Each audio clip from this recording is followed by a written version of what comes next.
Korčulovanie je pre mňa komunitná vec, lebo korčulovať sa sama chodievam a je to pre mňa ten moment, kedy som ja sama so sebou, zväčša s hudbou v ušiach a či už tancujem, alebo idem nejakú dlhšiu trasu, alebo idem do skateparku, je to seba hygiena. Keď si predstavím korčulovanie, si ho predstavím tak, že ho zdieľame spoločne, lebo to je naozaj, že o tom obohacovaní sa navzájom. Tú radosť, ktorú z toho zdieľame, sa násobí tým, že robíme tú aktivitu spoločne. Pre mňa je to hlavne to kolektívne korčulovanie a tá radosť. Vie to byť náročné, keď napríklad sa prekonávame a skúšame nové veci, ktoré sa možno na začiatku vôbec nedaria,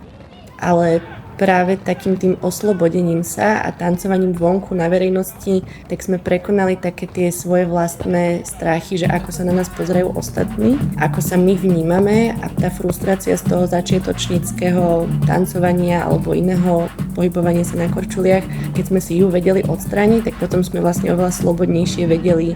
nielen korčulovať, ale v podstate úplne, že existovať.